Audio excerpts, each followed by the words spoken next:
Before you hear a single rustle of leaves or a whisper of wind, let me tell you something very important.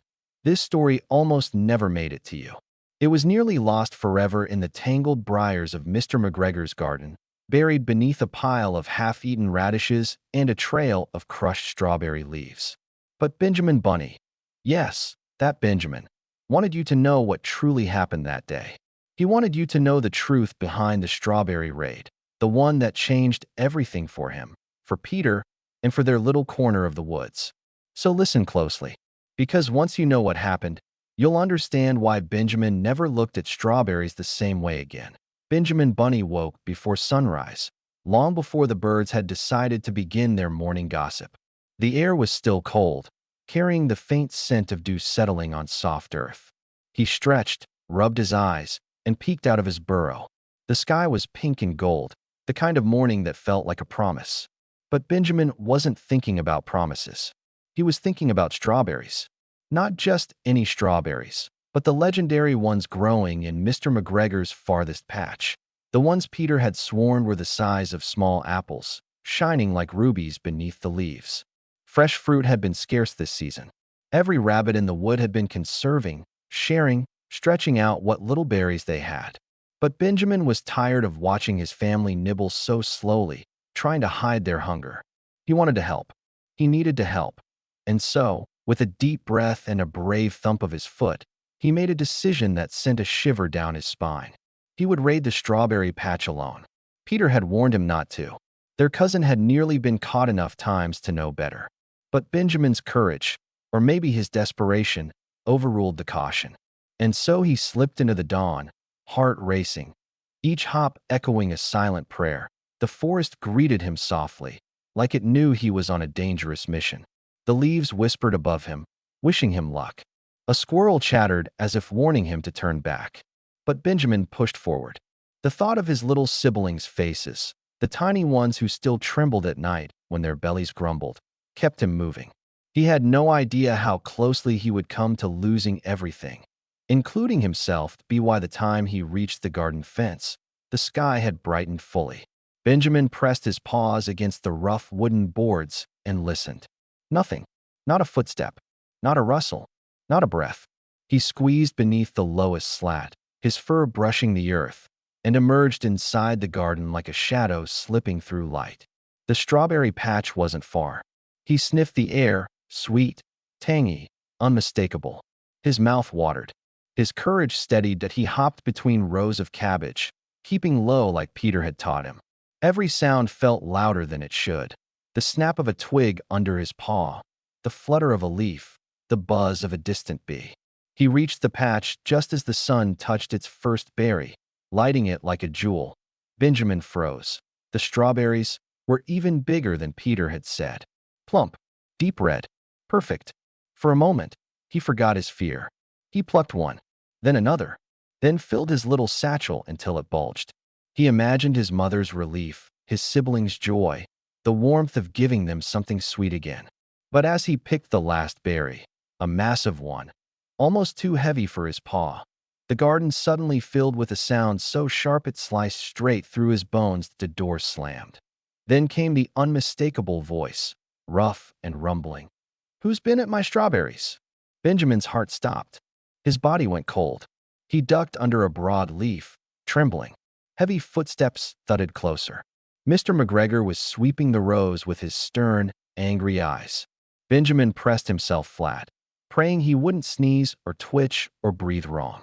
But luck is a slippery thing, and fear is a clumsy companion. His satchel slipped from his shoulder, landing with a soft thump. One huge strawberry rolled out and bumped a watering can. Mr.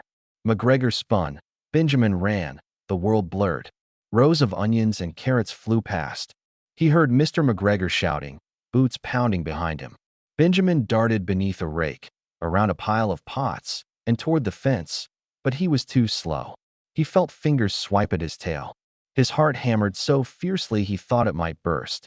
The gap beneath the fence was inches away. He lunged, slid, scraped his paw, but didn't stop. He shot out the other side and sprinted until the garden disappeared behind the hill.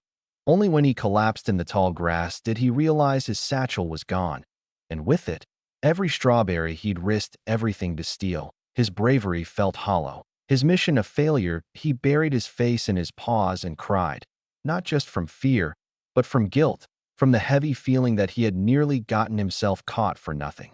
When he finally lifted his head, the sun was brighter, the world warmer, but he felt small.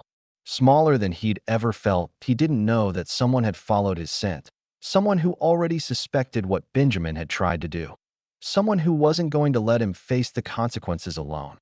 Peter Rabbit appeared through the grass, breathless, worried, and already planning a way to fix the mess Benjamin had made. And that is how the strawberry raid truly began. Peter listened as Benjamin struggled to explain what had happened. His voice shook, but his determination didn't. "I just wanted to help," he said softly, ears drooping. Peter sighed, but not in anger, in understanding. He knew what it felt like to do the wrong thing for the right reason. He'd made his own mistakes, many times, and he wasn't about to let his cousin face his alone. "We're getting those strawberries back," Peter declared. "But this time, we do it smart." They returned to the woods, where the other young rabbits, Cottontail, Flopsy, and even Little Cotton, listened with wide eyes as Benjamin told the tale. No one mocked him. No one scolded him. Instead, something unexpected filled the air: unity. They wanted to help too.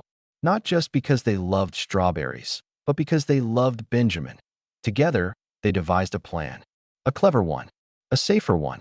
A plan that used teamwork instead of fear and careful steps instead of blind bravery. They waited until late afternoon, when Mr. McGregor always took his break, and sat by the pond with a cup of tea and a newspaper. They knew his habits well, Peter especially. While Benjamin and Peter snuck toward the patch, Flopsy and Mopsy created a distraction by nudging a tin bucket down a path, making it clang loudly. Mr. McGregor shouted and stomped after the noise, muttering angrily. Perfect. Benjamin and Peter slipped inside the garden once more, this time side by side. The strawberries were still there, some scattered from the earlier chaos, some untouched. Benjamin hesitated, fear clawing at him. But Peter nudged him gently. "We're in this together," he whispered, and that made all the difference. They collected as many berries as their little paws could hold, filling the satchels and baskets they had brought. Benjamin worked faster this time, not from panic, but from hope. For the first time, he didn't feel alone. When they slipped out beneath the fence, Peter gave him a proud grin. But as they reached the edge of the woods, they heard it, the sound that made their stomachs drop. Mr. McGregor had spotted them. Again, this time, he saw all of them. Every rabbit in the group froze. Benjamin's breath caught in his throat. The chase began, but it wasn't like the first one. They weren't panicked. They weren't desperate. They were coordinated. Flopsy led the younger rabbits into a burrow tunnel. Mopsy tossed an old flower pot to block the narrow path. Peter zigzagged through the grass, drawing McGregor away. Benjamin followed, carrying the heaviest satchel, but Benjamin noticed something as they ran. Peter was getting tired. Too tired. He had come back for Benjamin, and now his strength was fading. Benjamin made a split-second decision that terrified him, but felt right. He veered left, calling out loudly enough to draw Mr. McGregor's attention.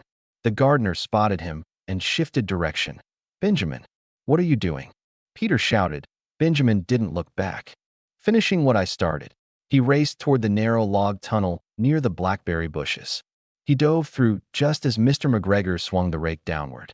The gardener's tool jammed against the log, stopping him. Benjamin shot out the other side, panting so hard he could barely stand. They had done it, not because Benjamin was fast, not because Peter was clever, but because they trusted each other. That evening, the rabbits gathered in the burrow, sharing strawberries until their bellies were full and their spirits lifted. Benjamin watched his siblings laugh, their faces smeared with red juice. His mother hugged him tightly. "You did a brave thing," she whispered.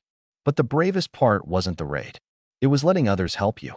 Benjamin looked at Peter, who winked at him. He realized then that courage wasn't about doing everything alone. It was about knowing when to lean on someone and when to stand up for them in return. And the truth is, that's why this story found its way to you. Benjamin wanted you to know that even the smallest rabbit can make the biggest difference, as long as he has a little courage and a little help.